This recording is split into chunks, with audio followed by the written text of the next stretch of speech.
Okay, guys, good evening. We're starting a little bit late, but we have to do some Divrei Torah. So let's get started, right? We have to, this week, Parashat Bamidbar, right? Which is, in English, it's called Numbers, this Parsha. Right? Bamidbar, it doesn't mean numbers. Bamidbar means in the desert. That's what the name of the Parsha is, right? So why they call it numbers in English? What's the reason why? Because there's a lot of counting going on in these Parshiot. They're counting how many people from the tribes, this tribe, how many did they have, how many, population, census, census report. It was like always a census going on. How many of these, how many of those, how many of that, how many of this, whatever. So the question is, right, why so much counting? What's the reason why we have to count so much? So it tells us right away in the beginning, in the Bereshit Rabbah, in the Midrash, which is also brought down in Rashi, they say that HaKadosh Baruch Hu asked Moshe Rabbeinu to count the Jewish people now, right? So why does the HaKadosh Baruch Hu, you have to ask a question right away. Why does God need to count the Jewish people? He knows how many there are. He knows. It's like, like you're asking God, okay, God says, okay, count, let me know how many there are. But you know how many there are. You're the one who made them. You're the one who created them. So what are you asking us to count them for? Right, what's the idea? What kind of thing is this? They say, right, God is omnipotent and omnipresent, right? So the tribes are going, what does it mean, omnipotent? What does omnipotent mean? Omnipotent. What does that mean? You know what that means?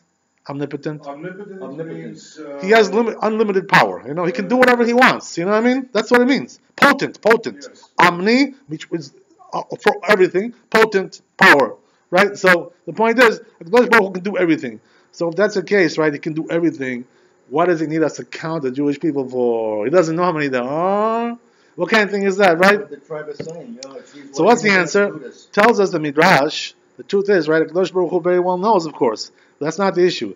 The issue is that what? That HaKadosh Baruch Hu loves the Jewish people, so therefore he wants to count them because, it satisfies his love for them. You know what I mean? It's like, can you count them again? How many times did he count them in the desert? They did like at least 3 times in the desert. They counted the Jews, right? So it's an interesting thing, right?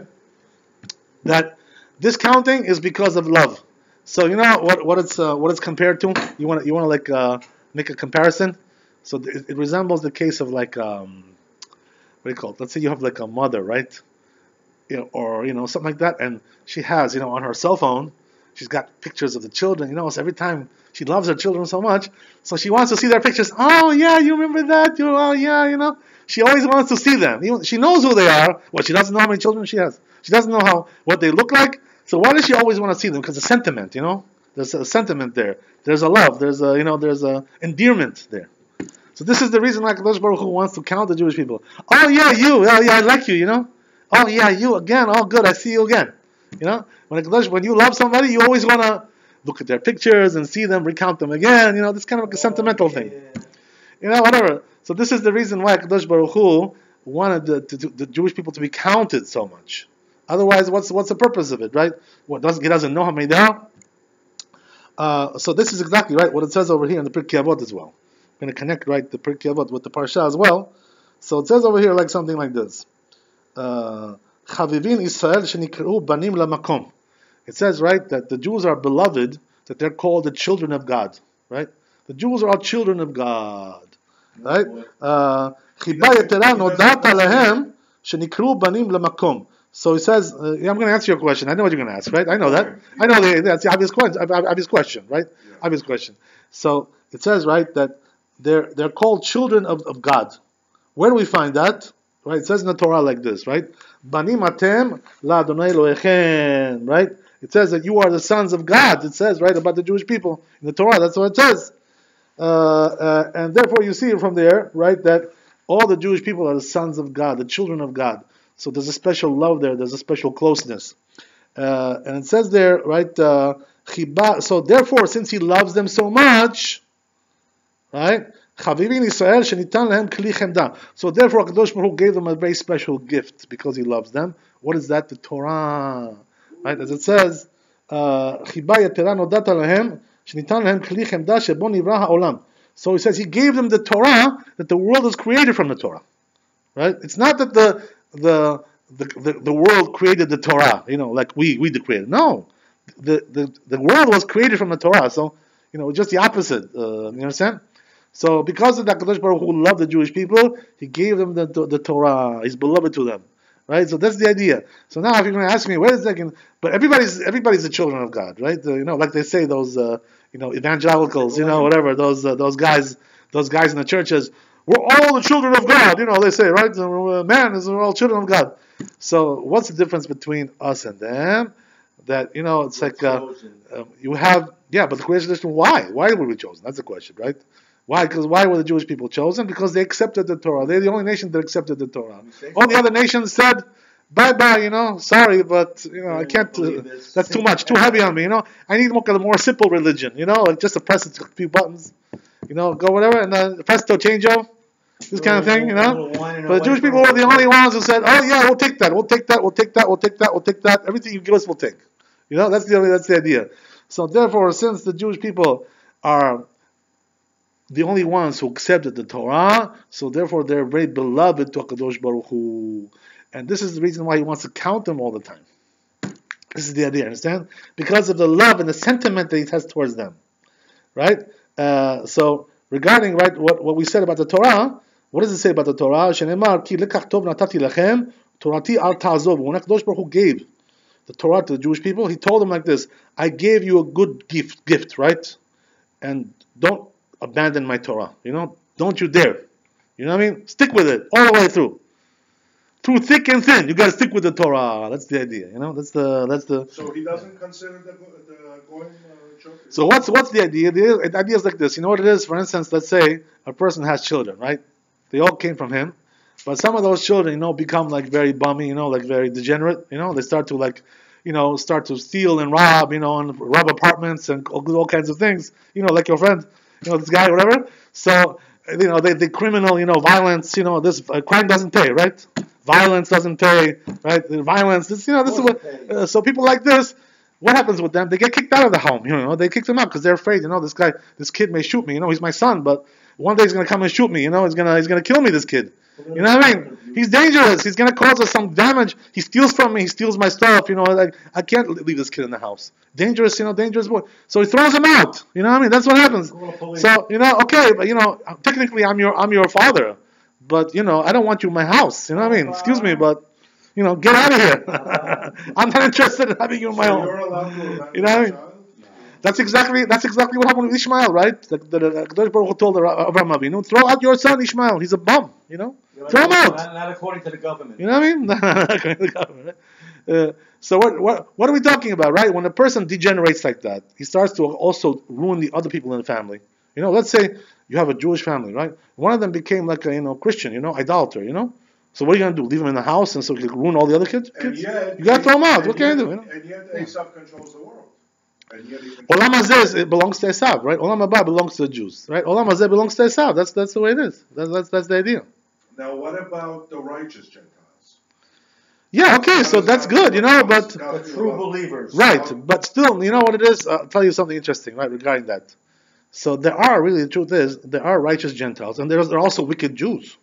Yes. We talked about that last week, right? There are some who are like this, who are some who are like that. Adler, whatever it is, right? We have all these guys, right? All these losers, right? We have all of them over there. Rabbi, do you actually feel that they're wicked? These people that I just mentioned. Yeah, I mean they're they're the worst of the worst. These people, nothing worse than them. You really feel so? Well, Why? Because they're obstructing the. They're self-hating Jews, and that's what they are. They don't keep the Torah. They don't care about the Torah. All they care about is their own personal advancement. This is Erev Rav. We talked about this before in the classes. What's the Erev Rav? We talked about that also, right? So yeah. Your judgment of them is not because they're obstructing the president and the hatred for him. Well, this is just one symptom of the disease. The disease is very deep. Well, it's a bad enough disease. That yeah. On its own. But really, the disease is a lack of faith, lack of belief. Because they're there to serve the people, right? And instead of serving the people, they're wasting time trying to destroy a president. But nevertheless, even though last week, let me tell you. To take down the king. Right. Now, interesting, right? That even though nevertheless, that there are Jews who are sinners, right? And there are Gentiles who are righteous. That's true. Very true, all these things. But there's still one difference between one and the other. The Torah. You know what it is? What's the difference? Torah.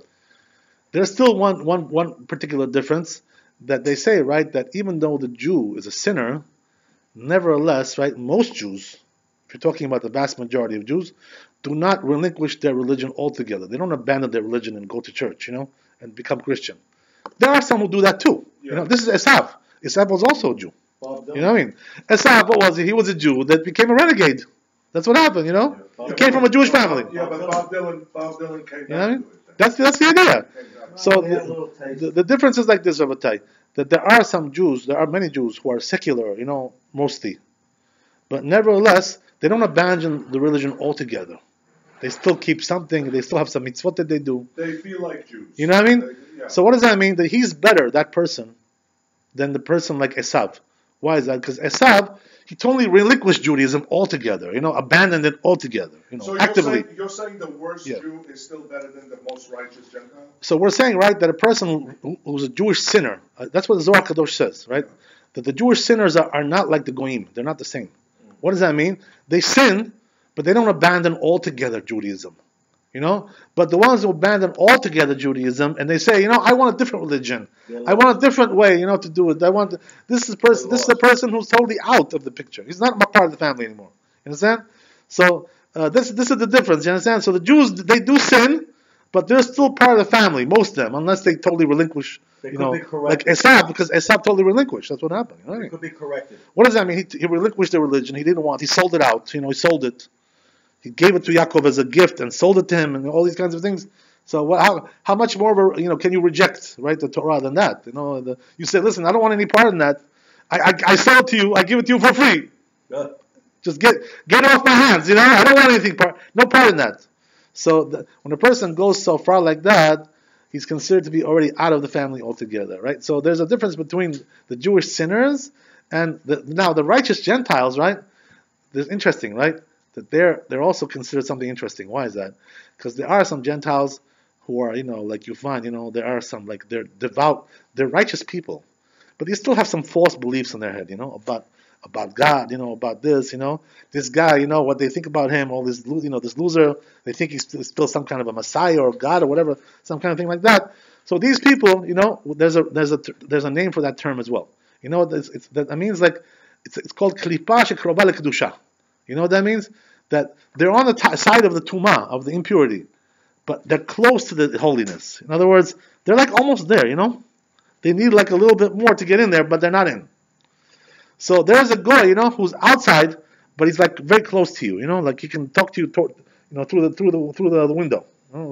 Yeah, how are you? These guys, like Pence, these people like this. Now Pence, No, I know. Pence is a very nice guy, you see. But he's still on the side of the Tumah. Why? Because he believes that nonsense, whatever. That's what it is. Who's like that? Vince, the Italian guy from Duncan. Yeah. He was telling this lady the other day. He goes, "This world is so messed up." I was eavesdropping. He goes, "If I had to grow up in another home all over again, goes, I wish I grew up in a Jewish home, because that's the most pure religion. If I had to follow a religion, I wish I could grow up with Judaism." So I said to him, "Why don't you come?" Yeah. And then Mark, he said, "The rabbi won't accept him." He's Italian guy.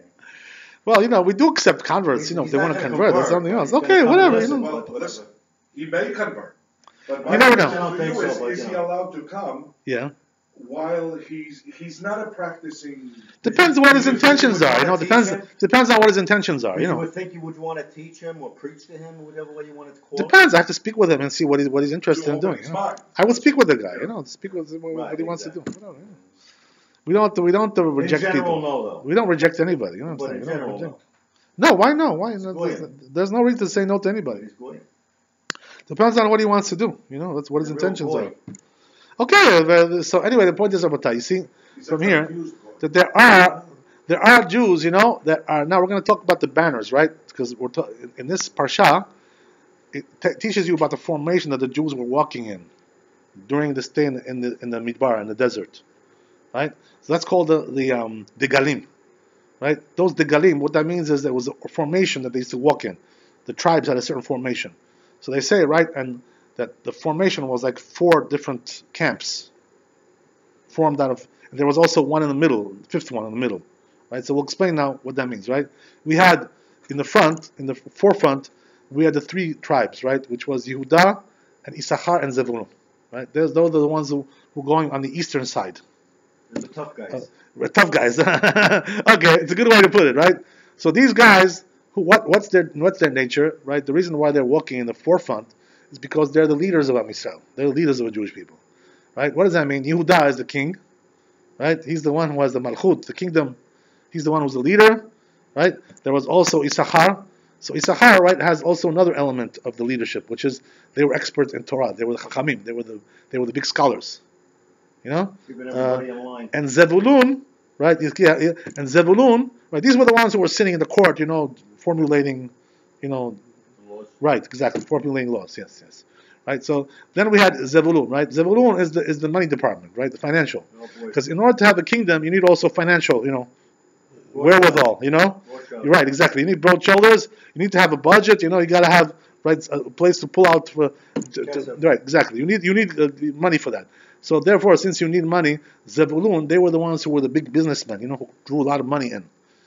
Going internationally all over the world, bringing money, doing all kinds of ventures, you know, this and that, bringing in. So therefore, all these three tribes combined together, Yehuda and Issachar and Zevulun, they formed really like the leadership of the Jewish people. You know, and they say, by the way, that even though each one had its own role particularly, but all these three tribes were also very learned in Torah as well. Right? What's the reason why? Because you have to know, right, that they were also standing, their formation was right next to Moshe Rabbeinu. And Moshe Rabbeinu, right, was a great scholar of the generation. He was a great leader of the generation. So therefore, they were learning Torah from Moshe Rabbeinu, right? They say, if you want to become learned in Torah, so go to a Chacham, you know, who knows a lot of Torah, and he'll teach you, you know. If you don't go to a Chacham, who's going to teach you? What, you're going to learn by yourself? What are you going to do? Watch TV, right, with those preachers on the TV? You're going to become knowledgeable from them, right? They're going to teach you all kinds of nonsense. They're going to mess with your head, you know. Then you're going to find out, right? They were themselves the biggest sinners in the end. That's what you're going to find out, right? So what? Right? Watch the camels in the desert. You know what I mean? You know what I'm talking about. So the people like this, you know, they're not the ones. You have to go to the Chachamim, to the big scholars of the generation. They're the ones who teach you the Torah. So this is what happened with these tribes, right? They became all learned in Torah. Chazal tell us why? Because they were with Moshe Rabbeinu and Aaron, and Moshe and Aaron were the great teachers of Torah that generation. You know, those two brothers, they were the greatest leaders. So therefore, right, as it always is, right, you always become what you come next to. You know, what you come close to. If you have a bad neighbor, it also affects you. Yeah. If you have a good neighbor, you know, it makes you also good. Yeah. Everything has, you know, so it's all about proximity. You know, who do you hang around with? Direct relationship. They say, by the way, you know, if you don't know a person's character, let's say, right? Let's say you don't know if he's righteous or he's not righteous. How do you find out, right? So they say, look at his friends. You know, you see by his friends. If his friends are losers, you know, he's also a loser because why is he hanging around with them? You know what I mean? But if he has good friends, he has good people that he hangs around with, so he's also a good person. It always, you know, what shows you about a person more than anything else is who he hangs around with. What company does he keep? You know what I mean? That's the question. If you hang around with good people, you're going to become good yourself. If you hang around with losers, you'll be also a loser. That's the way it is, you know. They affect you. That's why your parents always tell you, right, when you're a kid. Stay away from those bad kids, you know. Don't get close to them because, yeah, those guys, yeah, exactly, right. Stay away from them because if you're going to become just like them, they're going to affect you. You know how it is, right? That's the idea. So the interesting thing is, right, that we had from one side we had Yehuda, which was the leadership of Am Yisrael, as we said, right. They were also the mighty men, the mighty warriors as well. That's like you said. They were the ones who were able to fight really, really strong. These, especially Yehuda, right? We find, by the way, in the prophets, in the books of the prophets, that all of Israel is counted as one unit when it comes to the army for wars, but Yehuda was counted separately. You know, the question is why Yehuda counted separately than all the others. So the answer is they were mighty warriors, Yehuda. So therefore, those guys, if you had like 10 of those guys, it was like having 100 of them different, from different people. You know what I mean? They were more special forces. You know, special techniques they had. You know what I mean? These guys were like the, you know, real special fighters. These guys. So they were very mighty. You know, these guys you couldn't mess with them. So therefore, right, they were counted separately always from Am Yisrael. This is the idea. You know, Shevet Yehuda. So this is exactly what we're talking about, the leadership of Am Yisrael. Next online, by the way, right, there was four formations, four camps. The next one was Degel Reuven, right, the tribe of Reuven. Over there was also Shimon, there was also Gad. So these guys were not like the leaders of the Jewish people, but they had also good quality, which was what? Teshuvah, They were the Balei Teshuvah. Clean up the rear. We'll talk about that later. That's the different this thing, right? They were the Balei Teshuvah. What does that mean? That Reuven himself, right, was somebody who sinned, and then he did Teshuvah, as we find in the history of the tribes, right?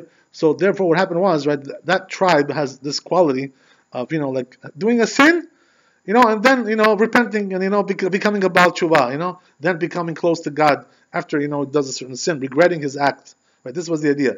So the tribe of Reuven represented the quality of Tshuva, which is by the way, in Judaism, this is considered to be a very strong quality, because people sin, you know how it is, right? And they need an avenue to come back. So who was the one who forged this avenue? This was Reuven, right? Reuven was a sinner who repented, and therefore, right, he forged the avenue of the repentance. That's the idea. You understand? What did he do?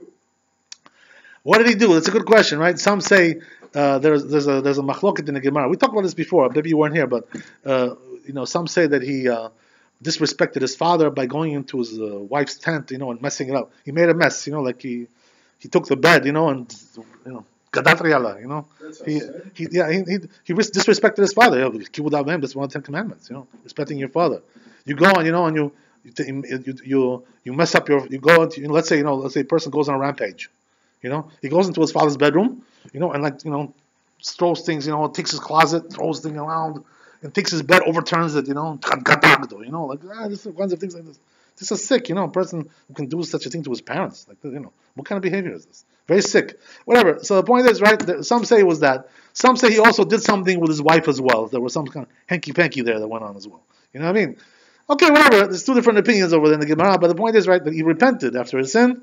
So whatever it was, right? The Zohar Kadosh, by the way, says it was not hanky-panky.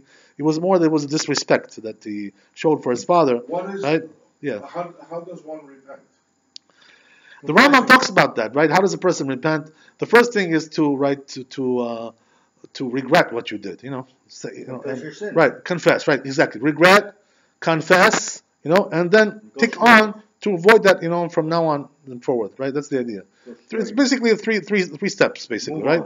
Right. Regret, confession, and right then taking on to avoid that. That's the idea, right? That's pretty much repentance. Do you need to confess to someone or to God? You don't have to go to those guys over there. Those hand happy guys over there. You don't have to go to them. Don't worry, right? Those the ones who know how to put their hands in the wrong place. Okay, so that's the idea. So as we said, Rabotai, then we have the third side, which was the west side, right? Who was over there on that side? Machane Ephraim. The Puerto Ricans. Right? Puerto Ricans. Where you come from? Okay. So Ephraim, right? There was also there Ephraim and Menashe and Binyamin, right? These were all the sons of Rachel. These tribes. So what was their quality? Their quality was gevura, like might.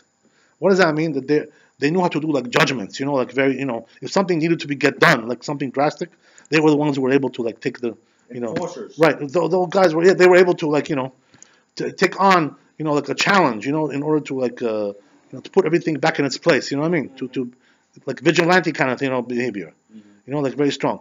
And by the way, they say, right, that the Ashkenazim come from this side. They're more like judgment. The Ashkenazim. Fighters? Right, exactly. Might. But also judgment. Not only fighting with your hands. We're not talking about that. We're talking about also having the strength to judge. To do dinim.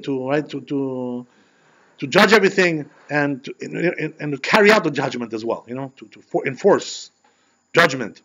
Right, so they were the ones who were the mighty people like that. If they would see something wrong going on, they would object. They would put an end to it. You know what I mean? They had a might. Put their foot down. Right, exactly. Yeah, this was their character. So if they would see that things were slack, they would try to to put things back into their place. This was the idea, to object against miscarriage of justice, all kinds of things like this, right? All kinds of issues like that. Then in the back we had those guys that you're talking about, right? These were mop-up guys, right? Mop-up, right? Who was that? We're talking about the tribe of Dan, right? There was Dan, Naphtali, and Asher. So these tribes are interesting, right? What's their interesting nature? That they are on the side a little bit, right? In other words, all of Am Yisrael is on the side of Kedusha. but they were close also to the Tumah, In other words, as we said, right, there is Tumah, which is close to the Kedusha, like we said, those guys, right, those guys who are, a little bit misinformed, but they're still close, they like holiness, they're getting close to it, but not exactly there yet, right? But there's also people who are on the other side, right, from the other side. What does that mean? That they're on the side of Kedusha, but they're also close to the side of Tumah. In other words, they like to do also some funky things, you know what I mean? These guys. You know what I mean? All kinds of things like that, which are like borderline, not exactly so clearly on the side of Kedusha, but still on the side of Kedusha, but right on the border, There's also, we have these kind of people, you understand? So what does that mean? That we also need that in Am Yisrael. We need like a camp like that too. What does that mean? That they're right at the forefront, on the border, like very, very close to that side, but not there. You know what I mean? So why do we need that? Why do we need that? What's the reason why we need that? Because there are some people who like to explore these things, to go these venues, these avenues. They like to go and to go there to that place and see what's there, and to get into that stuff. So, and there are people who like to, explore. So therefore, right, to have this is the exploration kind of thing where you get a little bit close, but not too far, not to cross the side altogether. But the truth is, right, that we find that the tribe of Dan, they made a lot of trouble for Am Yisrael, right? Because they also had a lot of idolatry that they had going on in their tribe. There was rampant. It was rampant idolatry by them, right? So they were really a little bit too close to the other side, But nevertheless, you also need that in Am Yisrael as well. You need something also. You can't have just only the people who are like totally holy, like holier than now, these kind of people. You can't find anything normal in them. Everything is like on the extreme of holiness. But these guys were like a little bit on the other side as well. A little bit, pushing it a little bit. On the edge, as they say, right? That's the idea. So this was the tribe of Dan. So anyway, nevertheless, these tribes, right? All of them, they say the Chazal that if they don't exist, the world cannot exist. What does that mean? That their qualities that they have in this world, they're the ones who hold up the world. Do we still have people like this? Yeah, of course. Yeah, we have. Says the Arizal, by the way, regarding your question, that today, right? If you want to know who's what, what's what, and what, what's where, who's on first, right? Who's on second, whatever, right? That's the idea. So who are these people? So says the Arizal, right? The tribe of the Machane Yehuda, right? The tribe of Yehuda, and those tribes that we mentioned, right? Issachar and Zevulun, these are Sfaradim, right? As we said, right? Yosef and Binyamin, Ephraim and Menashe, this is the Ashkenazim. That's what it says. The Arizal. That's what it says, right? He was a big Kabbalist. He knew these things. He had divine inspiration. He was talking to Eliyahu Navi, right? And also, right, regarding the third one, Degel Reuven, they says because there's the Italian Jews.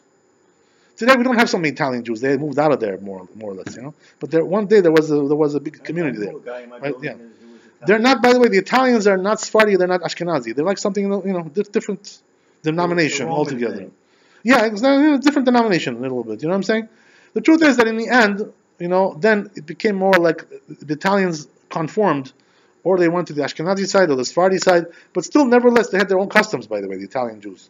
They were not really, and then he says, right, the fourth one, which we're talking about, those Mapal guys, right? So there he says Cataluna, right? Cataluna is something like a tribe or something which is in Spain or whatever, something like that. But when you meet a person, can you tell what category he falls into in this world? Sometimes I can, if I get to know him a little bit, I can figure it out, more or less where he's coming from. This, you have the ability to do that sometimes because you learn these things. If you had to place me into one of those tribes, where would I go? I know where you're from. I'll tell you about that later. I know where you're from. The bad boy. The bad boy. What is that? What, do you mean no, he's from the S65 tribe. You mean you actually? You don't have to speculate. You think you know? I know. Yeah. You know. Yeah. As is that strange? Person From a divine. From knowledge, no, just from knowledge. Oh, from knowledge. Not from prophecy. Yeah. I don't have prophecy. Why don't you just say it? Just from observation. We'll talk about that later. From Anyway. observation and feeling. Right. So, right. Exactly. Yeah. That's the idea. Okay. So anyway, getting back to what we said. About Tai. So we see, right, that the Jewish people were going in this formation, and this was a very, very important thing. But nevertheless, right, that the most important thing is that we have to understand that Kadosh Baruch Hu gave the Jewish people all these things, the banners, the formations, the special love that he had towards the Jewish people. What's the reason? The only reason is because they accepted the Torah, and that's the idea. But also, there's one thing that Kadosh Baruch Hu likes about the Jewish people, like in terms of their character. Why are the Jews the only ones who accepted the Torah? All the nations did not. So they say, right, a part of it is because of their stubbornness, They have like a stubborn, they call that stiff-necked. You know what that means, stiff-necked? That means a person, once he adopts something, he'll go with it forever. He's so stubborn, he cannot change. Well, it was also from fear, because God killed a lot of us. That's a different story. Okay, we'll talk about this some other time, but the point is like this, right? What I want to say is that the Jewish people, once you get them to your side, they'll never abandon it, because they're like 100% sure. They have no doubts of Jewish people, Once they adopt a policy, they go with it till the end. You know what I mean? This is the idea. So, therefore, Rabbatai, the Jewish people are considered to be, right, we see how beloved they are in the eyes of HaKadosh Baruch Hu, that we see, right, that HaKadosh Baruch Hu calls them their beloved sons. So what does that mean, practically speaking? That means that a person has to be careful, right? They say, what did HaKadosh Baruch Hu tell to Avraham Avinu? He said, you know what, because I love you, and I consider you to be my son, so therefore whoever curses you is going to be cursed. So if a person comes and curses the Jewish people, he himself gets cursed. Because HaKadosh Baruch Hu said, if you curse them, I curse you. You know what I mean? About Kennedy now. I don't know about Kennedy, but you understand? Anybody who dares to curse the Jewish people, he's the one who gets cursed. Anybody who dares, right, to try to, chide at the Jewish people, mock them, there's all kinds of people like this, they like to play these word games, oh yeah, and this and that, and all kinds of things, right? HaKadosh Baruch Hu is going to tell them, in the end, listen, my friend, you mock the Jewish people, you deride the Jewish people. It's like, they say, right, that if you attack the Jewish people, it's like you're attacking Hashem himself. So why didn't Hashem come to our rescue when they went beyond cursing the Jewish people? They killed so many of us over the years. So the truth is they did come to our rescue because we were rescued. But why did they die? Because they also have their sins. Everybody gets what they deserve. That's what it is. Everybody gets their medicine. So everything comes out perfect in the eyes of Hashem. That's the way it is. But nevertheless, right, when a person starts up with the Jews, you should know, in the end, he'll be knocked down. That's what happens. Nobody will be able to, right, defeat the Jews totally, because HaKadosh Baruch Hu will always defend them in the end. So what do we have to worry about? So, you have to worry that you have to worry about your own personal, performance as a Jew. That's what you have to worry about. But the idea is, right, that whatever they do, they may cause us harm, but in the end, they're going to get theirs too. That's the way it is. Nobody gets away with these kinds of things with nothing. They're always going to get they're going to get their share. Whoever it was that started up with the Jewish people, whether it was Paro, whether it was Haman, right, whether it was Hitler, whoever it was, in the end they got theirs. That's the way it is. So Kadosh Baruch Hu, he knows one thing, right? That when the Jews, or even the non-Jews, or even the Jews themselves, they stood up with the Jews. There are self-hating Jews also. We talked about it, right? They start up with the Jews. So Kadosh Baruch Hu says to them, I know why you start up with them, because you want to start up with me. He takes it personally. You understand? In other words, he knows that the reason why people start up with the Jews is because they don't like God. That's the reason why. They hate God, but they can't attack God because God is not here to attack him. So therefore they attack his children. This is the idea. So therefore, right, a person has to be careful always not to ridicule the Jewish people, or to curse them, or to speak lashon hara about them, bad things about the Jewish people. Even though the Jewish people also sin, it's true. But HaKadosh Baruch Hu doesn't like to hear bad things about the Jewish people, because he's their beloved children. So therefore, he takes it personally.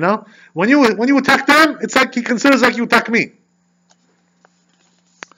It's interesting, by the way, right, that they say there's an interesting story about Titus.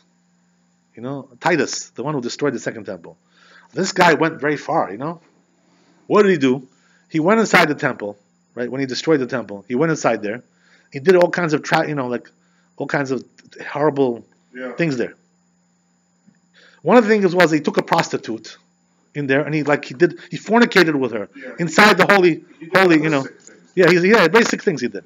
Yeah. He took a Sefer Torah and he burned it, and he wrapped it around, and he fornicated inside the Sefer Torah, all kinds of crazy things.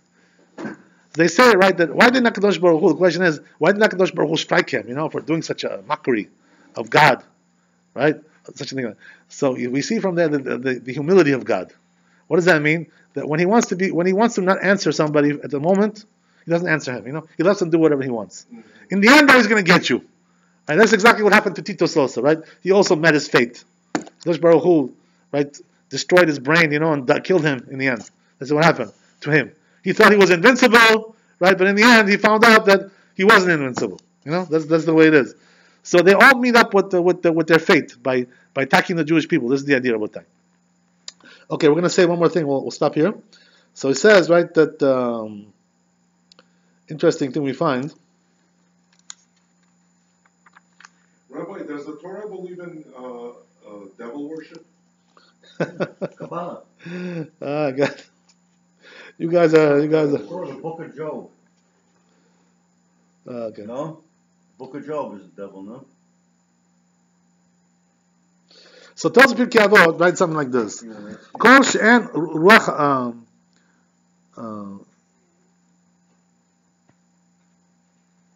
רוח הבריות נוחה ממנו, רוח המקום אין רוח המקום רוח ממנו, נוח ממנו. So what does that mean?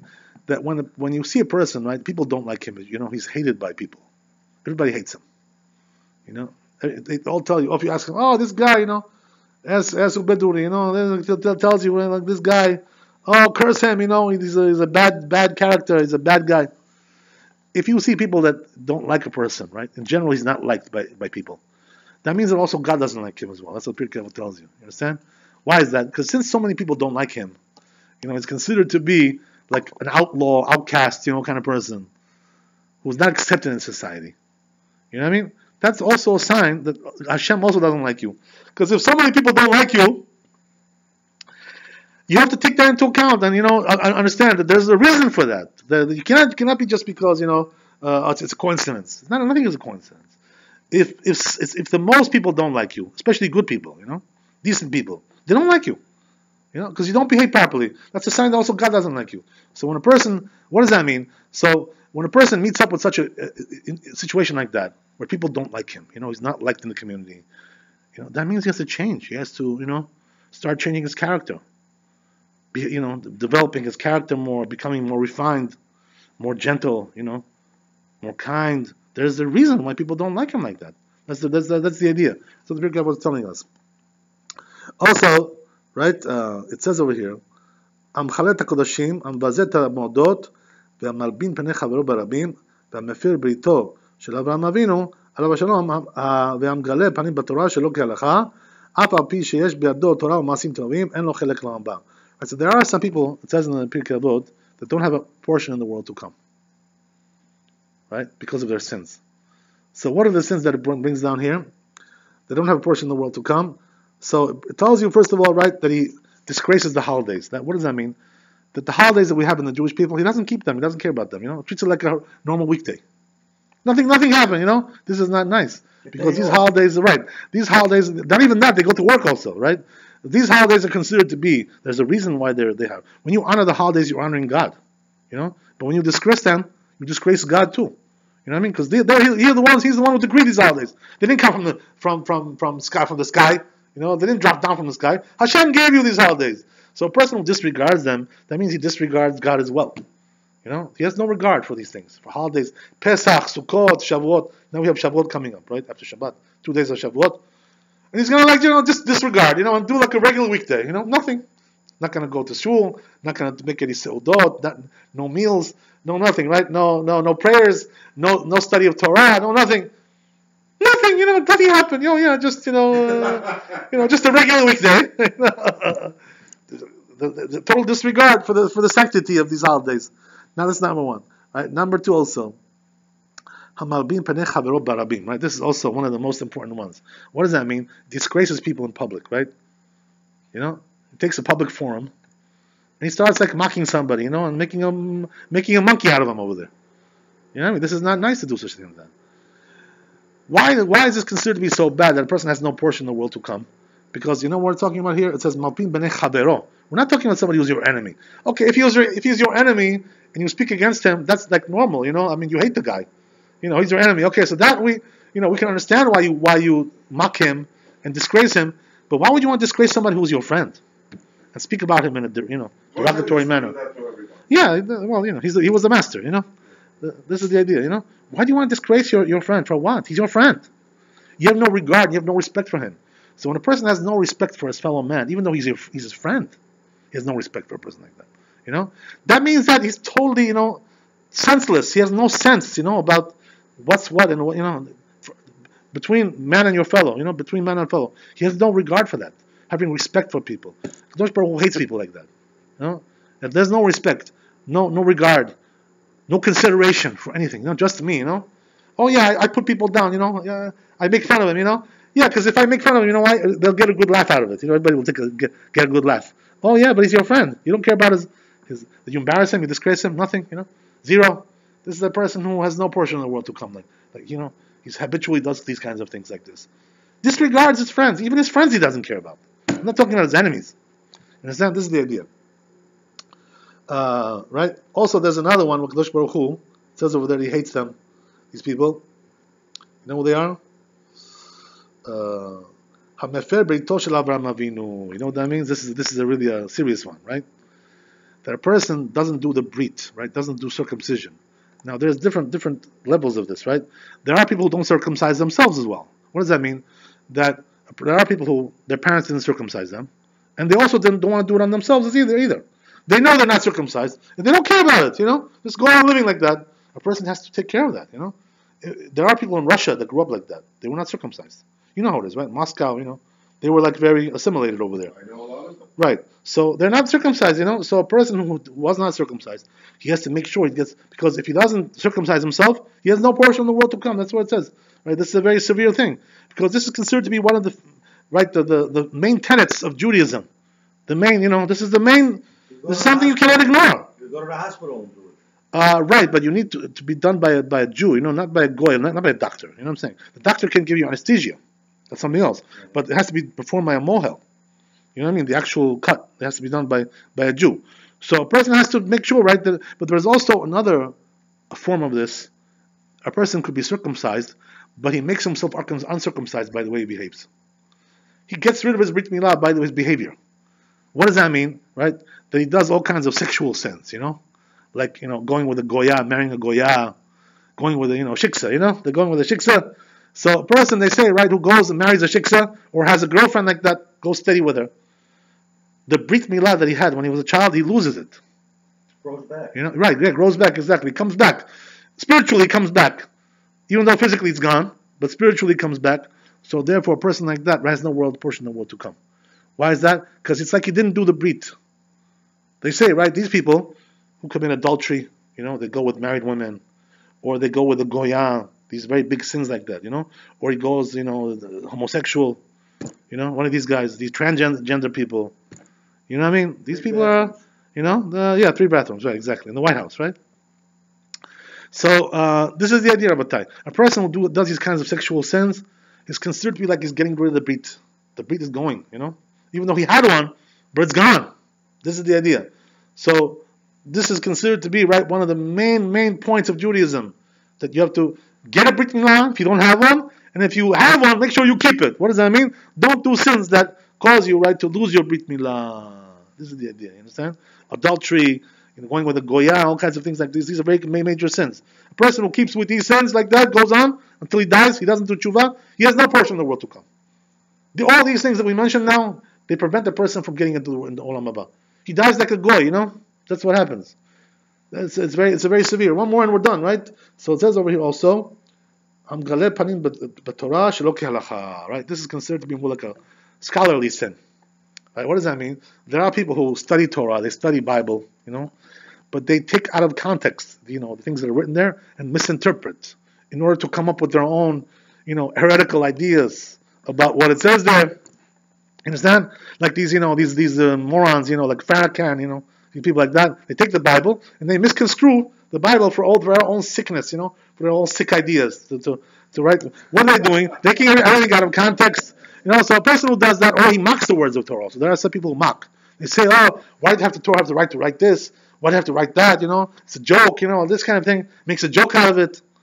So when a person takes the Torah and tries to, nullify it like that, make a joke out of it, make a mockery out of it. Isn't that basically what Islamic Christianity is? Yeah, that's why it's a mockery. Yeah, it's a mockery. Yeah, that's exactly the point. That's why they have no portion in the world to come. These people. Why? Because they made a mockery out of Judaism. They made a mockery out of religion. That's what they do. It's heresy. But we're talking about now Jews, right? The Jews who make like a mockery like that, they have no portion in the world to come. It's like a goy, like Esav. It's the same thing. Why is that? Because you're just like Esav. Just like Esav didn't want to keep the Torah, right? Made a New Testament, no Testament, right? No Testament, that's what it is, right? It's not a New Testament, it's a No Testament. That's what it means. So when a person, his religion is a No Testament, that's what he has, right? So that's also going to be no Olam Haba for him, right? Just like there's no Testament, there's also no Olam Haba. That's the idea. So a person has to be careful, right? Not to deride the words of the Torah and to chide, make fun, these kinds of things. A person like that has no portion in the world to come. So therefore, Rabbi, in order to get ready for the Chag of Shavuot that we're coming now, Sunday night. I'm sorry, Saturday night, right? Motzi Shabbat. It's coming, and also Sunday night, 2 days. In order to get ready for the Chag of Shavuot, we have to make sure that we treat the Torah with respect, that we don't mock the words of the Torah and deride and chide. Because a person who does that and misinterprets the Torah in order to go with his own sick, emotions that he has, like this, this loser, whatever, all kinds of losers like this. There's always a loser in every generation like that. Always losers like that, who try to, distort the Torah and misinterpret the Torah, even though they know what they're doing. They know how sick they are, but because of their sick, desires, that's what they do, in order to promote their sick ideas. That's the idea. So a person like that also has no portion in the world to come. So therefore, Rabbi, a Jew has an obligation to learn the Torah with the proper perspective. Just like we got the tradition from Har Sinai, we continue with that tradition. This is what it is, right? That tradition is in Pirkei Avot, and in these books and those books, all these books that we have, the oral Torah, the written Torah. If a person doesn't learn these sources, and he makes all kinds of interpretations which are against them, he's a heretic. He has no portion of the world to come. That's the idea. So if a person wants to accept the Torah, only with the proper perspective of the Torah, which we got on Har Sinai. But otherwise, there's no Torah. Isn't it true that only the real wicked will not make it to the world? So these people are considered to be supremely wicked. These people, supremely wicked. You understand? So you don't necessarily have to be death row murderer. You don't have to be death. No, that's nothing to do with that. You could be a normal, apparently normal person, quote unquote. But the person is not normal. He's got spiritually very ill. When he has these kinds of things going on with him, he's spiritually very ill. So therefore, right, the person has to be careful. If a person has these things, he has to work them out, work on them. We still have time. If we're still alive, we still have time to work on our problems and to solve them. And by that, everything will be good. That's what we're here for. We're here to fix our problems. Okay. We're not here to perpetuate our problems. Now tell That's the idea. Mark which tribes we belong to. Baruch Adonai le'olam, amen, amen. Thanks for coming. We'll talk about that now. Rabbi. Yeah. I'm not a